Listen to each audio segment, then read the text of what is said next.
I'm Margaret Woodforth. I'm a bush regenerator in a park across the road from our house. I'm also on the committee of the Mosman Parks Bushland Association. We decided we wanted to bring all the archival papers from the history of the club group together, and I just had boxes and boxes of papers dating back to the 60s, and that wasn't even everything. We had some working bees where each person was given a pile, and in that process we found things like the very first publication that Eileen and Joan Bradley had done, and which was really one of the instigators of the beginning of the group.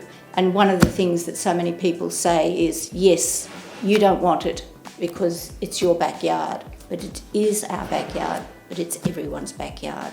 It's there for everyone to enjoy. COVID really has brought out how much we do need this sort of environment to survive, basically. There's things here on the Bradley Bushland Reserve, the fights for Rawson Park, where they wanted to put tennis courts and netball courts, and then their techniques of bush regeneration and the tools you need, and the weeds, all how they've evolved into their papers is in all of this. And why is it so important that we hold on to these small fragments of bush?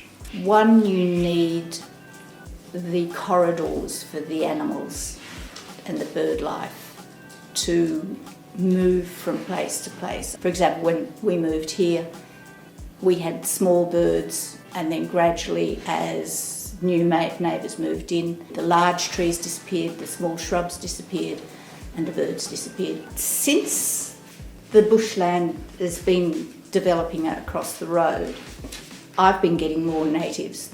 It's hopeful, but not easy. What's your big dream for the future? Not to lose anything what we have, and to keep it healthy, even expand it, which would be lovely. The ones who are involved are an ageing group, and getting new people in is not easy. For a number of years it just laid fallow and nobody did anything about it.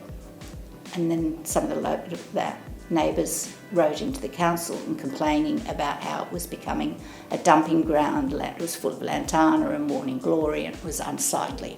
Before I started bush regen, my relaxation was going down in the garden and pulling out onion weed. When the kids drove me nuts, I'd just think, right, out. So I'd just go and get a bucket and I'd sit there and I'd sieve out the bulbs, and I got rid of them, I think. Because when we moved here, this was bamboo from there to there. I think you can learn the love of nature, and that needs to come from the children. And if they can't get taught by their parents, they're not going to get it. So the only place is schools. If that can get carried on through into their adulthood, there is a hope.